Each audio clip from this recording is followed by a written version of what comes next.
Nessa manhã eu quero justamente falar sobre um dos aspectos onde Jesus faz toda a diferença. Na verdade, na vida inteira ele faz, mas eu queria mencionar um aspecto que talvez seja frequente na sua vida, na minha vida, na vida de todo mundo que você conhece, que é as coisas da nossa vida que nos trazem preocupação, as coisas que acontecem e nos trazem ansiedade, que nos deixam aflitos. Eu tenho certeza que nesse momento não tem ninguém aqui nessa igreja que está preocupado com nada. A vida está boa para todo mundo, nenhum problema acontecendo. Não, eu queria poder dizer isso, mas não é verdade. Frequentemente nós temos coisas que estão acontecendo na nossa vida que produzem preocupação. Eu estava, enquanto a Rafa estava falando aqui, dando uma olhada aqui na igreja, porque eu queria fazer uma pequena ilustração para explicar um pouquinho do que eu vou falar. E eu percebi que nessa igreja só tem gente grande, assim, grande mesmo. Estava procurando alguém pequeno. Está aqui. Socorro, vem cá, por favor. Socorro, desculpa, eu não tinha te visto. Vem cá de irmã, você também. Socorro está aqui na igreja desde a inauguração. E a gente tem um carinho tão grande. Ela é alguém que me abençoa e protege esse ministério. De irmã... Está quase do mesmo tamanho. Deixa. Pode deixar que não vai sair, não. Melhorou. Eu queria só usar eles como uma expressão para você entender que eles vão exemplificar. Desculpa pedir vocês para fazerem esse papel, mas eles vão exemplificar a má notícia. Uma pequena má notícia e uma grande má notícia. A gente recebe as duas, né? Com alguma frequência. De vez em quando a gente recebe uma má notícia, mas a gente pensa, não, tudo bem, dá para a gente controlar, dá para a gente ajustar. E de vez em quando a má notícia, ela produz uma grande preocupação, em geral porque a gente acha que não tem como controlar. Vamos lá então. Socorro, você é a primeira má notícia que chegou para mim, tá? A maneira como a má notícia chega, eu vou falar isso para você hoje, é através de uma palavra, ou através de uma notícia, ou através de um pensamento. Então chegou a má notícia. Está aqui, é pequena, mas é uma má notícia. Ela se apresenta a mim e eu tenho duas opções, pelo menos. Simplesmente resistir àquela má notícia, decidir que, embora seja uma má notícia, embora seja relevante para mim, eu posso escolher não me apegar a ela. A outra opção que eu tenho é abraçar aquela má notícia, me agarrar a ela e levá-la comigo, tá? Mesma coisa quando a má notícia é grande, ela se apresenta, e quando uma má notícia grande se apresenta, e ela em geral é bem maior do que você, ela é maior do que você pode, né, vencer, ou seja, você pensa assim, é grande demais para mim, eu não tenho controle sobre isso. Em geral, a gente não pensa duas vezes, a gente se abraça aquela má notícia, a gente agarra ela, a gente absorve ela e a gente leva para casa. Muito obrigado. Você pode dar uma salva de palmas, minhas duas má notícias? Eu queria que você tivesse essa imagem, queria que você tivesse esse visual, porque o que a gente vai falar daqui para frente, em alguns momentos, eu precisava que você lembrasse disso. Má notícia... Quando eu falo má notícia, entenda, problemas, desafios que aparecem na nossa frente, você não é obrigado a absorvê-los, você não é obrigado a abraçá-los, mas em geral nós o fazemos. Mas elas sempre se apresentaram e sempre vão se apresentar a nós, elas sempre vão aparecer na nossa frente. Essa é a parte que você não tem controle. Deixa eu te falar mais uma vez, quando você recebe uma má notícia, quando você recebe uma palavra que traz preocupação, isso é inevitável. Então nós não vamos hoje fazer uma oração dizendo, Senhor, livra-nos das más notícias, livra-nos dos problemas, porque eles acontecem, a vida tem isso. A parte que cabe a você, a parte que você tem controle é como você reage a elas. Então é isso que a gente vai falar hoje, e exemplificando, né, dessa maneira que você tenha a opção de resistir, de não abraçar, de não trazer aquilo para dentro de você. Eu achei muito interessante e ficou marcado durante uma semana inteira. Eu ouvi várias vezes a mesma ilustração de um barco, né? Um barco que navega por cima da água. Acho que você já deve ter ouvido isso. Enquanto o barco está navegando por cima da água, a gente não percebe, mas toda aquela água ao seu redor tem o potencial de afundar aquele barco. Os barcos que afundaram, até hoje, foram aqueles que entrou água neles, ou seja, o que estava ao redor entrou. E isso é uma boa exemplificação, é um bom exemplo de que o que está ao nosso redor tem o potencial, muitas vezes, de nos afundar, se nós deixarmos entrar. Se nós permitirmos que aquilo que está ao redor entre em nós. Então, se você começar a entender isso, você vai perceber, você tem uma responsabilidade de não permitir que o que está acontecendo ao seu redor entre em você. Porque você tem o potencial, com isso, né, existe o potencial de você afundar. E a terceira e última ilustração, que também já usei aqui na igreja, aconteceu comigo quando eu era criança, aconteceu com meus filhos quando eram crianças, né? E um perigo está acontecendo, um cachorro está latindo mais alto, ou a onda do mar, seja o que for, o carro que fez barulho, e os filhos correm para o pai e pedem o colo do pai, porque no colo do pai elas se sentem seguras. Ou seja, a preocupação e o medo, elas vão embora quando você sabe aonde você está. Você se sente seguro ali, abraçado por alguém que é maior e mais forte que você e pode proteger você. Quem está acordado, vivo, diga amém. O título dessa mensagem é Quem roubou a minha paz? E é uma pergunta que você precisa fazer. Se a sua paz foi roubada. E talvez você descubra hoje que foi o diabo que roubou a sua paz. Talvez você descubra hoje que foi uma pessoa que, sem perceber, foi usada pelo inimigo para roubar a sua paz. Mas talvez você tenha uma surpresa, e não deveria ser, mas de que você mesmo se permitiu. Né? Você mesmo roubou a sua própria paz. Você tinha controle sobre aquilo, mas acabou se permitindo ser roubado. Se você está assistindo a gente pela internet, em algum momento a luz acabar, eu quero já te deixar a ideia principal do que nós vamos tratar aqui hoje. Em mais alguns minutos a gente vai entrar propriamente nessa expressão, mas eu já queria deixá-la com você hoje. E é a seguinte, a paz verdadeira, porque paz não significa que está tudo fantástico, perfeito, maravilhoso, mas mesmo quando tudo não está bem, você pode ter paz. Paz verdadeira está em saber duas coisas. Em saber quem você é e em saber de quem você é. Paz verdadeira está em saber quem você é, qual é a sua identidade, qual é a sua real identidade e de quem você é, a quem você pertence, quem está realmente no controle do seu barco, quem está realmente com você nos braços. E eu vou usar as escrituras de Mateus, quando ele fala a respeito de Jesus. E nós vamos ouvir algumas palavras de Jesus aqui hoje. Então, se você quiser acompanhar na sua Bíblia, eu vou ler Mateus capítulo 6. Se você quiser, o telão vai estar aqui também com os versículos. Eu gosto muito da versão da Bíblia Viva, então é essa que eu coloquei aqui para você. E diz assim, palavras de Jesus, Mateus capítulo 6.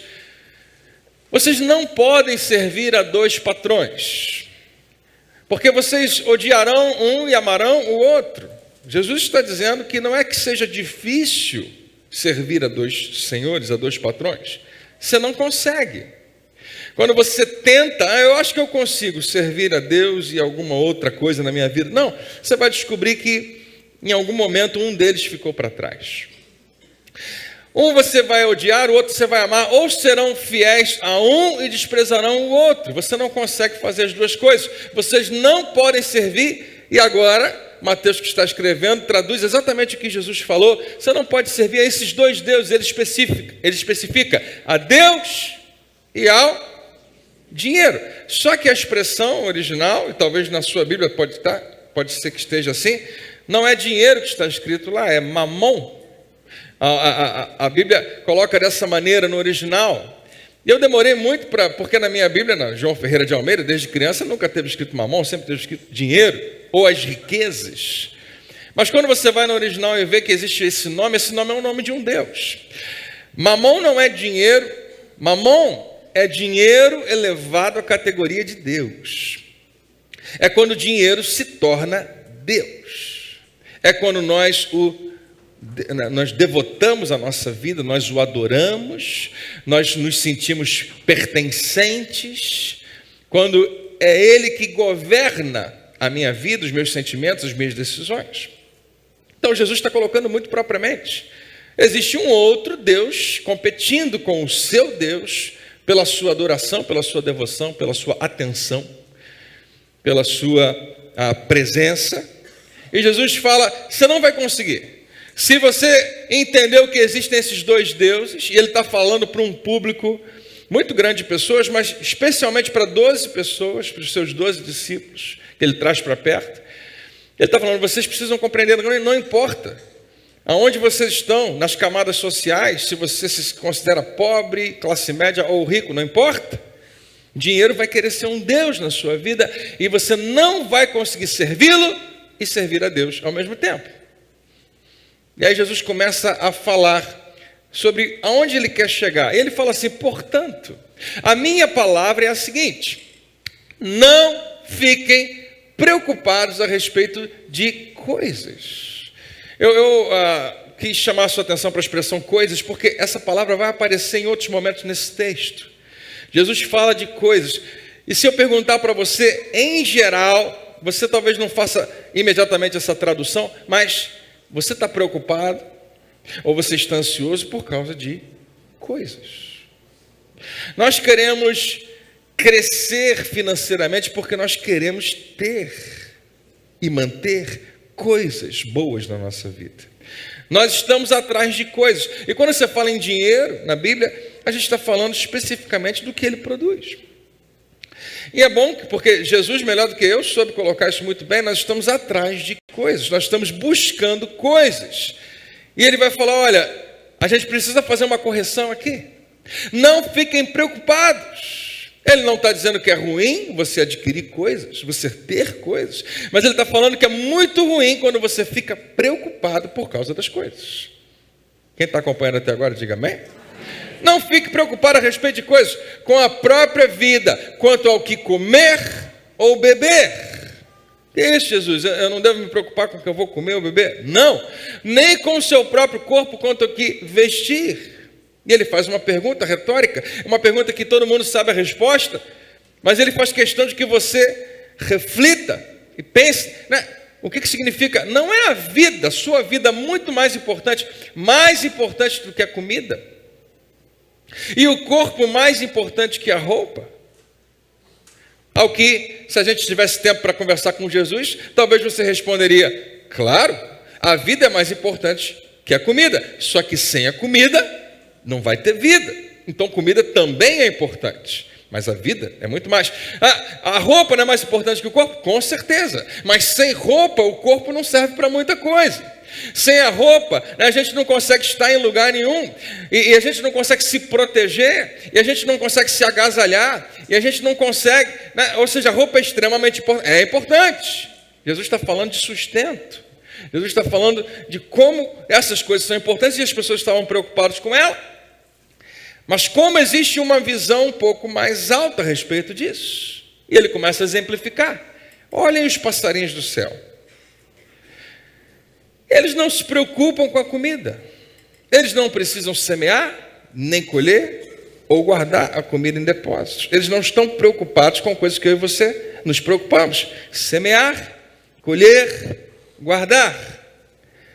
Toda vez que eu ouço Jesus falando isso, eu penso que a nossa inteligência, ao lado dele, traria uma réplica, traria um debate. Jesus, ok.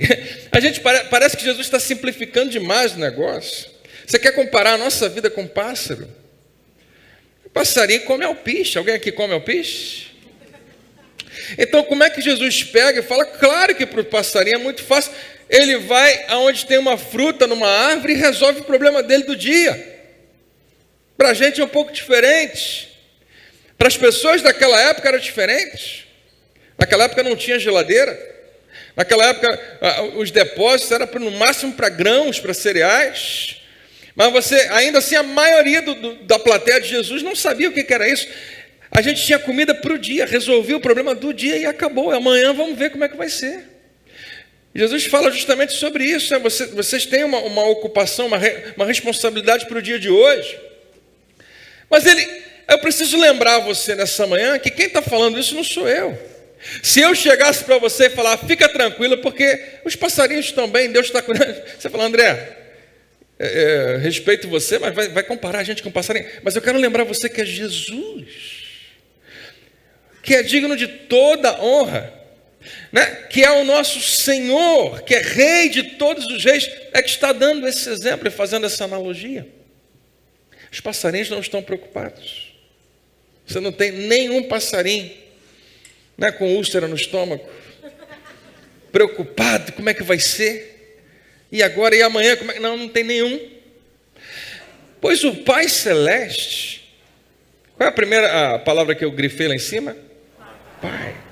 Talvez seja um dos primeiros momentos, não necessariamente, mas um dos primeiros momentos no ministério de Jesus, onde ele começa a apresentar para as pessoas quem Deus é. Eu não tenho 100% assim, de garantia disso, mas não há registro de ninguém chamando Deus de Pai. Deus não era considerado pelo povo judeu um pai. Talvez houvessem algumas pistas, talvez houvessem algumas ideias que apontassem para isso, mas ninguém chamava Deus de Pai. E agora vem esse homem, um carpinteiro que nasceu em Nazaré, que agora é um rabino, que está ensinando e está fazendo coisas grandes e fala com uma autoridade sensacional, mas começa a chamar Deus de Pai dele, e ele vai além, fala que é Pai nosso. E nesse discurso, na sua Bíblia talvez tenha essa colocação, vosso Pai. Vosso Pai. E Jesus fala, olha, vocês precisam compreender a ligação que vocês têm com Deus. Vocês não são apenas criatura de um Criador. Vocês não são apenas servos de um Senhor. Existe algo muito maior, muito mais poderoso, muito mais profundo na sua relação com Ele. Vocês são filhos de um Pai. E ele começa a revelar isso. A gente lê muito rápido, mas ele está falando algo que para aquele povo era novo, para nós ainda demora um pouco para nós entendermos. Talvez seja novo para você, quando você realmente se aprofunda nisso. Você faz a oração do Pai Nosso desde criança, mas nunca parou para realmente entender o que significa ser filho do Criador do universo. O Pai Celeste os alimenta. Será que vocês não valem muito mais que os passarinhos? Jesus chegou onde ele queria chegar. Não é apenas uma analogia com pássaros, é quem vocês são comparados. Como é que Deus olha para você? Será que com todas essa frase é sensacional, com todas as preocupações juntas, vocês poderão acrescentar um único momento à vida de vocês? É possível porque você ficou tão preocupado que a coisa ficou um pouco melhor? Preocupação já resolveu alguma coisa na sua vida? Pastor, mas é difícil demais, o problema está ali, a gente não tem como... Não, a questão não é se você tem ou não tem como se preocupar. Aquilo te ajudou? Aquilo acrescentou alguma coisa? Melhor do que eu, Jesus está nos perguntando isso. Trouxe algum benefício? E por que ficar preocupado com a roupa? Jesus está falando, é engraçado porque hoje em dia isso parece que não cabe muito. É difícil encontrar alguém que está preocupado com a roupa. Não, você pode estar preocupado em ter uma roupa um pouco melhor, você queria comprar uma roupa que você gostou, mas ele está falando de gente que não tinha o nosso guarda-roupa, né? Não tinha talvez 2 gavetas que você tem. Eram pouquíssimas roupas, e elas se desgastavam, e elas serviam para agasalhar, para proteger, mas as roupas na Bíblia você vai ver que também tem um sentido de identificação. Quando Jesus fala de alguém, em geral ele cita, em alguns casos, as roupas daquela pessoa para dizer quem ela era. Fulano de tal se vestia de púrpura, era riquíssimo. O outro se vestia, né, de vestes rasgadas, outros identificava um pouco quem é. Então roupas mais ou menos revelavam a identidade das pessoas. A maneira como elas se vestiam poderia mostrar quem elas eram. E Jesus está dizendo, você está preocupado com isso? Com o que as pessoas vão pensar de você? Então deixa eu falar para você, olha os lírios do campo. Mais uma vez parece que ele está simplificando demais.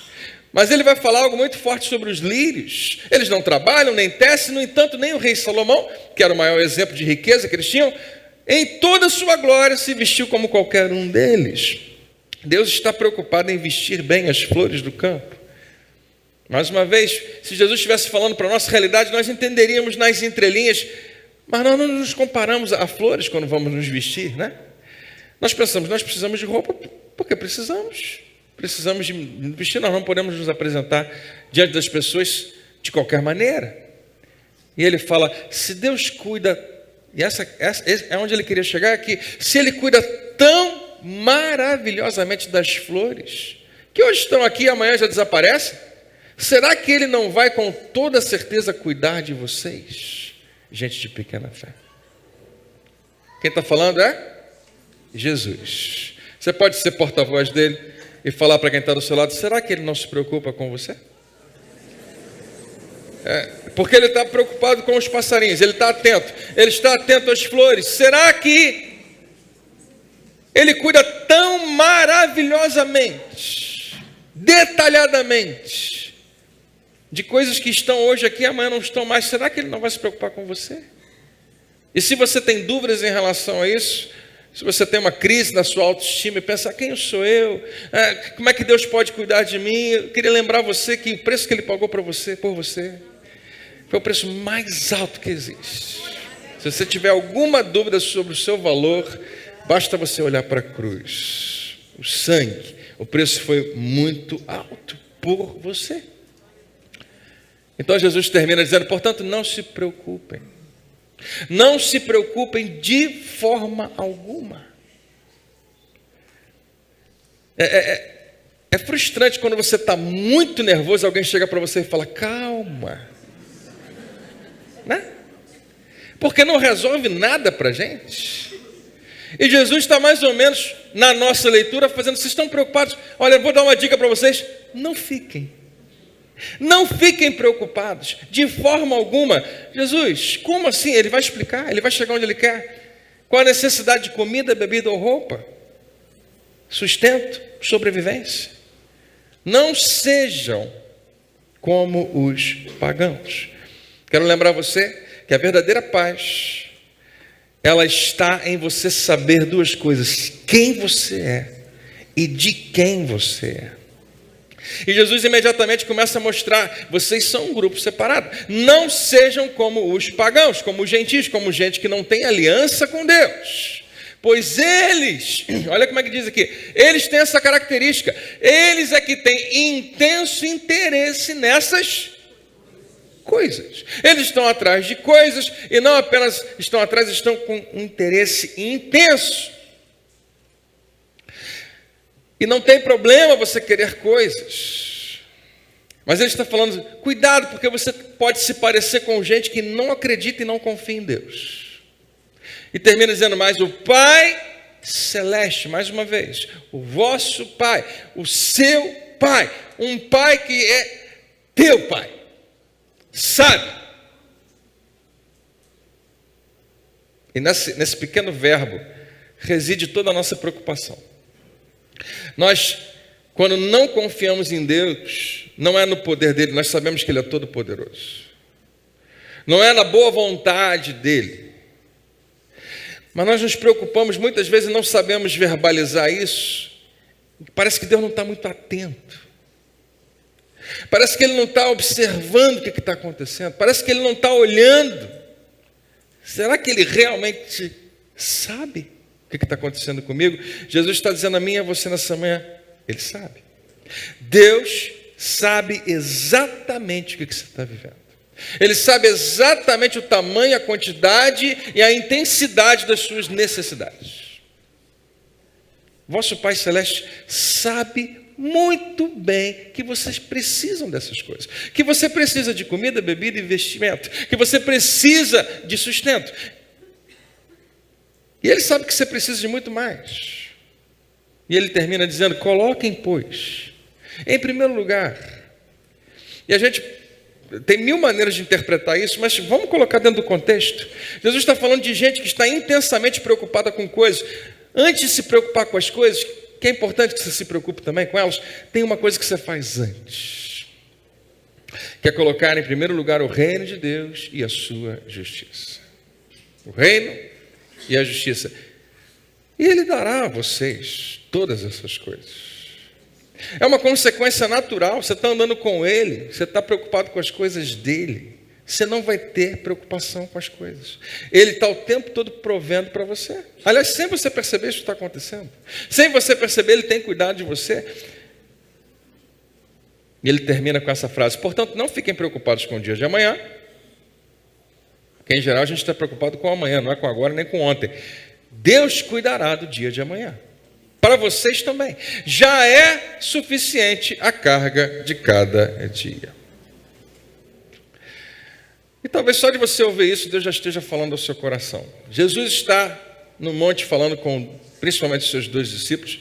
Existe uma analogia interessante, porque Jesus está substituindo a lei de Moisés. Ele está reapresentando a lei de Moisés. O que acontece? Há milhares de anos atrás, Moisés subiu no monte, ele tinha diante dele as 12 tribos de Israel, e ele apresenta a lei de Deus. Muitos anos se passaram, Jesus sobe no monte, ele tem agora não as 12 tribos, mas os 12 discípulos, representando isso também. E Jesus reafirma a realidade da lei de Deus, pega o pensamento das pessoas e eleva ao patamar de Deus para elas entenderem que não é do jeito que você interpretou, mas é como Deus estabeleceu que a sua lei é, e mostra para eles como é que Deus vê as coisas. O Sermão da Montanha é uma apresentação dessas duas coisas. Jesus está apresentando o reino de Deus e a justiça de Deus. O reino de Deus, como é que ele enxerga a vida, como é que ele reina, como é que é viver no território que ele é o rei. Porque nós temos o nosso próprio reino. Nós temos uma Constituição brasileira que nos diz como é que o Brasil funciona, ou deveria funcionar. Nós temos uma Constituição familiar que nos diz como é que uma família funciona, quais são as regras. Jesus diz, olha, existe um reino, que é o reino de Deus, e alguns interpretavam como o reino dos céus, onde Deus reina, e olha como é que ele enxerga a vida. E tudo que Jesus vai falar aqui, no Sermão da Montanha, é sobre isso. Jesus reinterpreta a lei de Deus. E ele agora está falando de uma realidade que era um contraste com a realidade daquelas pessoas. A preocupação com a vida financeira, a preocupação com o sustento. Mais uma vez, não havia geladeira, o guarda-roupa não era grande, se é que existia algum. Então Jesus está falando de coisas básicas, a gente precisa para viver. E ele coloca, não fique preocupado, não andeis ansiosos, não tenham medo. Você sabia que a maioria dos nossos medos está ligado a isso? A maioria dos nossos medos está ligada a coisas. Existem pessoas que não estão, elas falam que estão preocupadas em perder um relacionamento, mas se elas forem honestas, elas estão preocupadas com a perda daquele relacionamento, vai me tirar coisas. Eu vou perder algumas coisas, vou perder uma certa garantia, um certo estilo de vida. Algumas pessoas estão revelando que estão preocupadas com a morte, com a doença, com a enfermidade. Mas quando elas vão analisar, a preocupação que está lá no fundo é o que isso vai causar para mim. O que isso vai significar? E a gente não quer admitir isso, mas muitas vezes está. Ou de ser capaz de produzir coisas, de ser capaz de prover.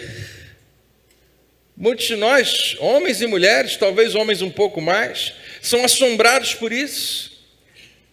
A ansiedade, a preocupação, ela chega dessa maneira. Como eu falei para você, é uma má notícia que chega. É um pensamento que vem, é alguém na televisão dizendo, né? Por conta disso, o desemprego aumentou. É alguém na sua repartição dizendo, olha, infelizmente, por conta da crise, a gente vai ter que diminuir o nosso quadro de funcionários e eu tenho uma má notícia para você. Ou, né, olha, aquela conta, aquela venda que você ia fazer, infelizmente, foi para outra pessoa. Aquele contrato que você ia fechar, não vai mais. As notícias que chegam para dizer para você, e agora, como é que vai ser? A preocupação é muito grande. E nós, em geral, pais, mães, nós aceitamos uma carga e um peso de sermos os provedores do nosso lar. Deixa eu falar para você mais uma vez, homens, a sociedade, talvez a sua família vai cobrar isso de você ser o provedor. Mas se você for sábio, você vai deixar Deus ser o provedor da tua casa. E você vai fazer só o que Jesus te falou para fazer aqui.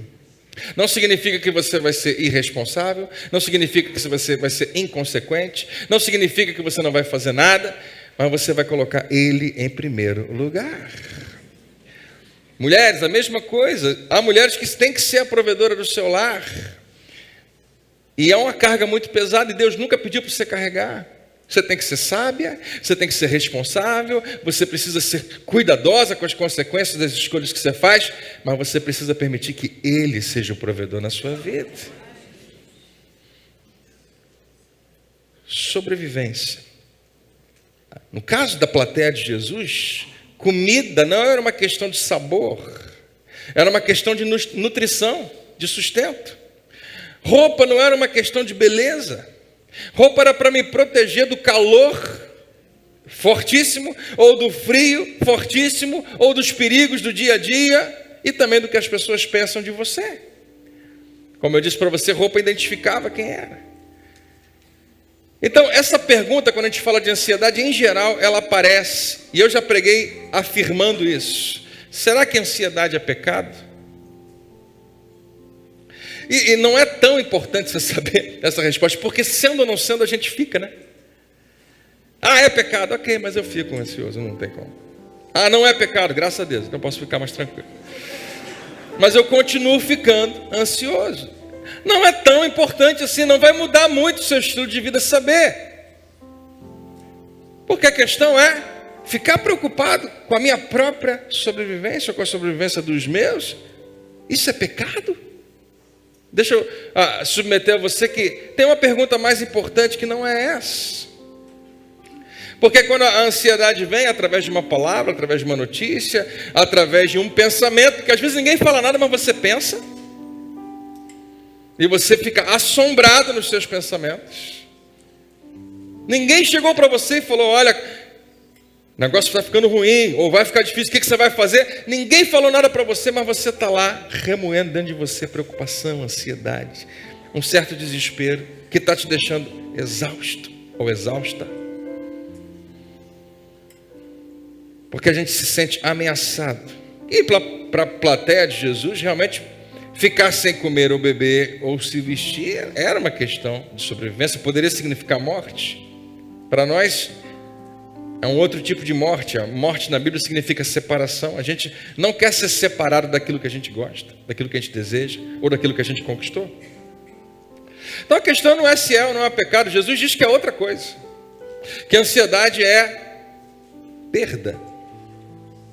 É perder algumas coisas. Em primeiro lugar, Jesus diz que a ansiedade é a maior perda de tempo que existe. E eu não sei quanto a você, ninguém gosta de perder tempo. Mas Jesus já está anunciando isso há 2000 anos e a gente não atenta para isso. Ele fala, qual de vós por mais preocupado? Quem consegue ficar tão preocupado que isso ajuda você em alguma coisa?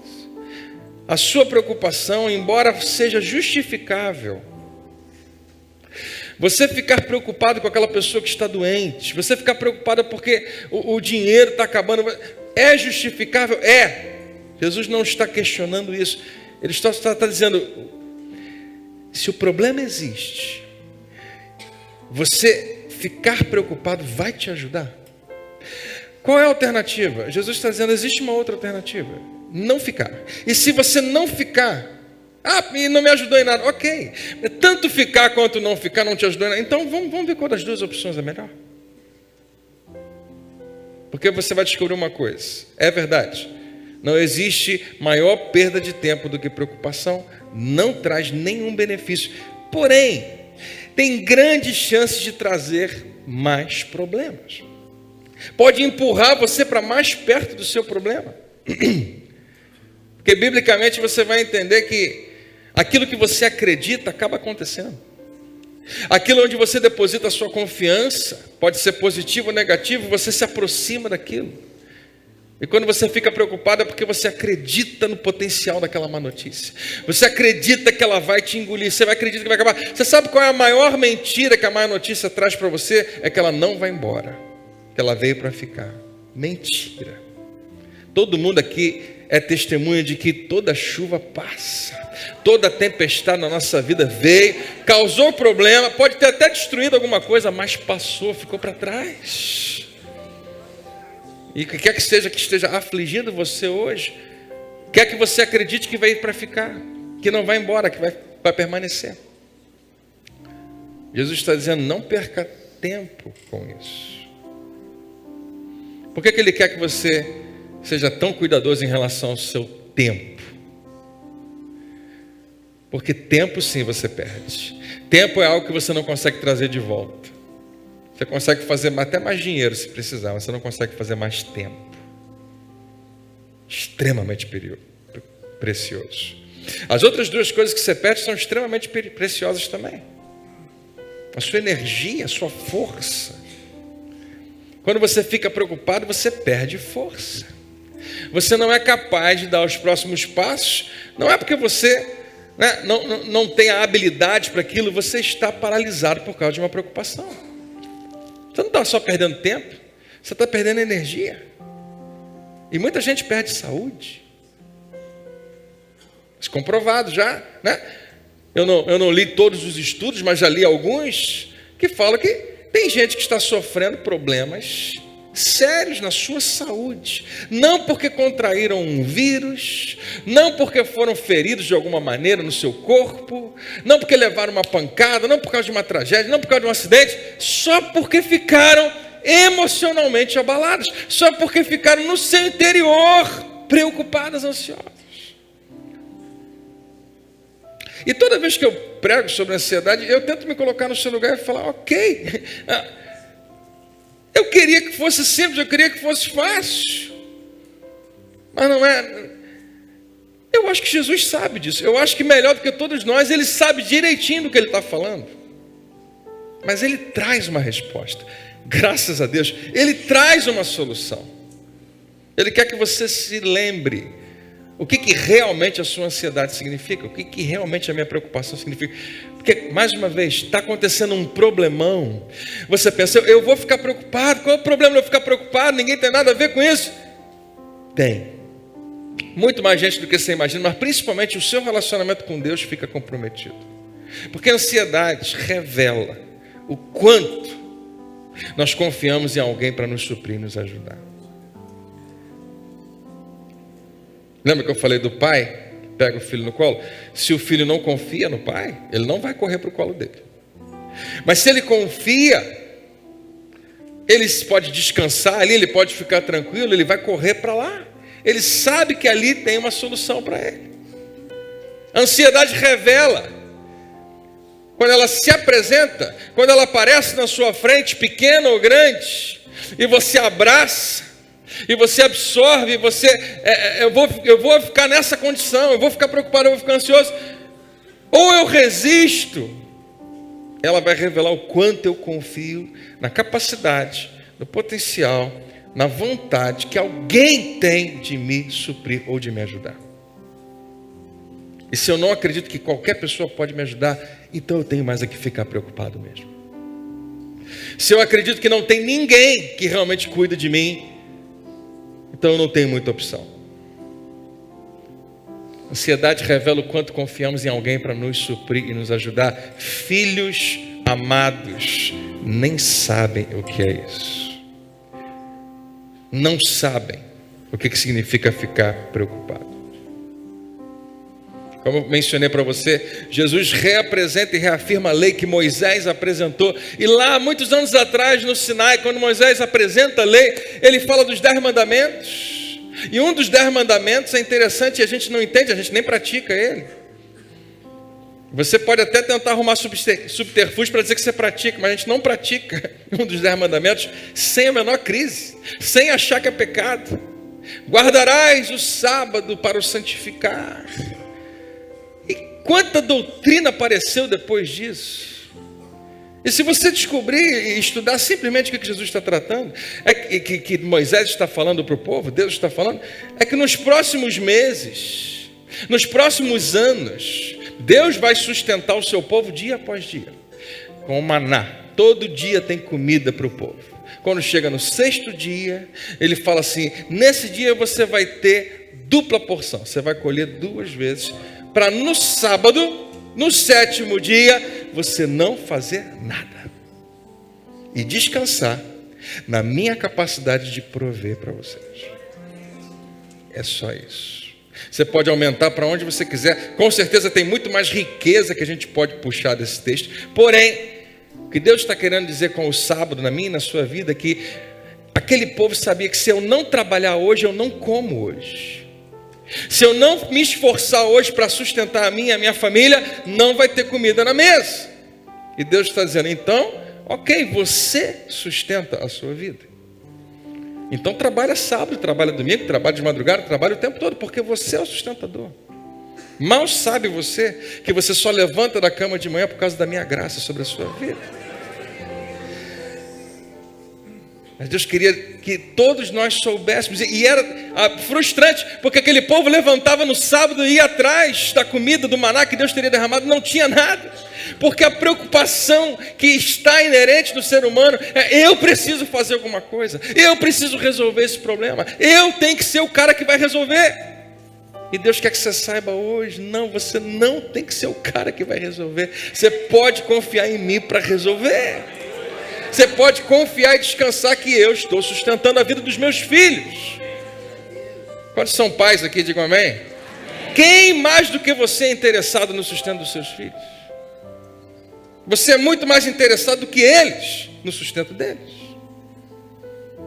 Quem está acordado, diga amém.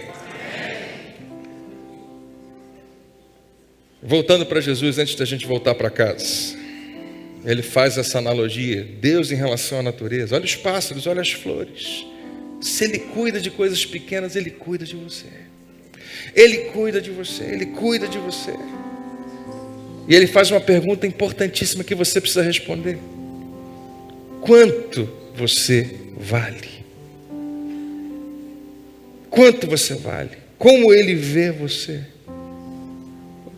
Ou então responda só essa pergunta, mas de coração: você é filho de quem? Não, seu Jorcelino e Dona Elza. Não, engano seu. Você pode botar o nome dos seus pais. Com certeza eles foram usados por Deus para fazer você existir desse jeitinho. DNA perfeito, porque Deus queria você como você é. Mas não se engane, Ele é o teu pai. É dele que você é a Ele que você pertence. Então, se você está se perguntando, que talvez alguém esteja, o que a gente faz com isso?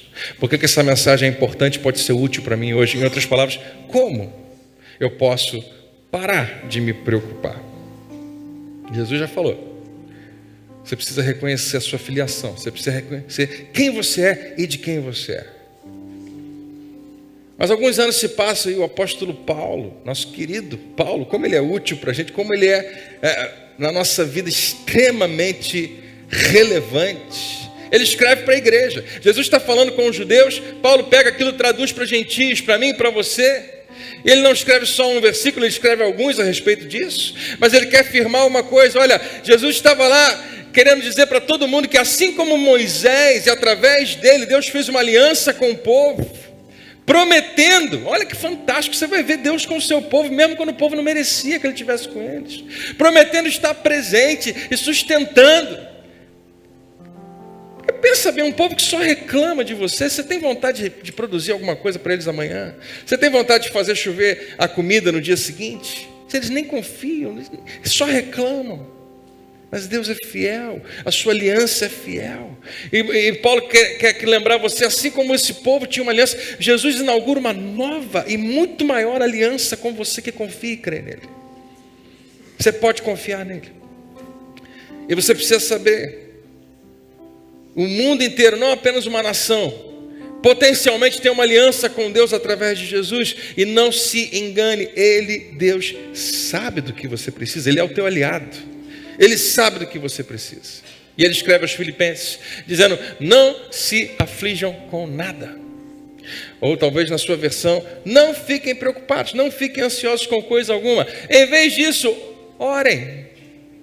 Vamos fazer isso hoje? Amém? Orem a respeito de tudo. Contem a Deus as necessidades de vocês. Você pode até contar para outras pessoas, não vai ter tanto efeito. Você deve contar para Deus. Mas Ele sabe. Mas Paulo está dizendo aqui, conta para Ele. E não se esqueçam de agradecer. Por que eu vou agradecer? Ele ainda não fez. Você sabe por que você agradece a Deus? Primeiro, para reconhecer o quanto que Ele já fez. Porque se Ele não fizesse mais nada, Ele já fez tudo. Em Jesus. Mas você agradece também porque você confia que ainda você não viu, mas você vai ver a provisão dele na sua vida. É possível parar de se preocupar quando você descobre que Deus cuida de você. E deixa eu falar para você uma dica prática. Você consegue fazer isso, não da noite para o dia, agora já era. Eu queria acreditar que a gente vai terminar esse culto e ninguém nunca mais vai ficar preocupado, mas não é verdade, né? As pequenas e más notícias vão aparecer e é natural que você fique preocupado. Mas você não precisa se deixar dominar por aquilo. Não, você consegue resistir. Como é que você consegue vencer a preocupação? Você confia que tem um pai que realmente cuida de você. E você faz isso, preste atenção, um dia de cada vez. Eu gosto muito do programa para alcoólatras anônimos, narcóticos anônimos, que eles focam nessa simplicidade. E os pecadólatras anônimos, se você comete pecados também, é uma boa dica. Vencer aquela tentação só hoje. Só hoje. Só hoje. Terminar, né? Eu não estou preocupado com a imensidão dos dias que tem pela minha frente, mas eu quero me preocupar com o dia de hoje. Eu quero ficar atento ao que eu posso fazer hoje. Então eu não vou beber uma gota hoje. E amanhã? Amanhã eu acordo e converso de novo com Deus. E tomo uma decisão outra vez, só hoje. Você consegue vencer a preocupação assim. Não fica pensando, eu não sei se eu consigo mudar completamente, mas você consegue mudar hoje. Você consegue falar, bom, isso aqui é um motivo para eu ficar desesperado, mas eu escolho pensar em outras coisas, agradecer a Deus, trazer até Ele. Amanhã, talvez eu me preocupe, talvez, mas hoje eu decido não fazer isso. E você vai perceber que preocupação é um hábito. E é um hábito que pode ser quebrado, que pode ser remodelado, reestruturado, à medida que você resiste um pensamento de cada vez. Então não tente resolver tudo hoje, mas resolva que não vai ficar preocupado por aquela razão, por aquele motivo hoje. E quando pensamentos de preocupação assombrarem você, do tipo, meu Deus, como é que vai ser? Será que eu vou morrer? E meus filhos, será que estão correndo perigo? Será que vai aparecer o dinheiro? Por que eu não consigo um emprego? Eu não sei como sair dessas dívidas. E a preocupação que, mais uma vez, é justificável para mim, para você ficar preocupado, só não muda nada. Quando esses pensamentos vierem sobre você, eles só têm uma coisa que eles querem fazer: desanimar você, paralisar você, parar você completamente. A Bíblia diz que você pode pegar esse pensamento e trazê-lo à obediência de Cristo cativo. E capturá-lo. E você faz isso com os lábios, dizendo, não, eu não vou pensar assim. Isso não vai acontecer. E com um sorriso no rosto, embora as lágrimas estejam querendo cair, você pode dizer, Deus está no controle da minha vida. E Ele deu a você controle sobre os seus próprios pensamentos. Coloquem, pois, em primeiro lugar o reino de Deus, as coisas de Deus. E a justiça de Deus é a maneira como Ele faz as coisas. A justiça de Deus essa é outra mensagem, não dá para pregar hoje para você. Justiça de Deus é quem Jesus se revelou para nós. Não é a minha capacidade de merecer alguma coisa de Deus, mas é por causa dele. E justiça de Deus significa como ele faz o que é certo. É onde a gente deveria focar. E ele dará a você todas essas coisas. Mais uma vez, não fiquem preocupados com o dia de amanhã. Deus cuidará do dia de amanhã para vocês também. Já é suficiente a carga de cada dia. Então, decida um dia, a cada dia, um dia de cada vez, vencer, resistir à tentação de ficar preocupado. O que Jesus fala nessa passagem é que quem não confia em Deus está buscando coisas. E quem confia em Deus tem coisas acrescentadas na sua vida. Eu não preciso correr atrás delas. Você é filho de quem? Você é filho de Deus? Ou você é filho de qualquer outra coisa? Paz verdadeira está em saber quem você é e de quem você é. Nós vamos orar. Eu queria lembrar você que quando você descobrir quem você é, isso vai moldar o que você vai fazer. Quando você descobrir quem você é, isso determina como você vai se comportar. Quem sabe que é filho de Deus, quando você sabe, você vai lembrar que filhos de um bom pai se sentem seguros, mesmo quando estão ameaçados. Mesmo quando uma palavra ou uma má notícia se apresenta, você está seguro nele. Você recebe essa palavra? Vamos orar juntos? Vamos ficar de pé.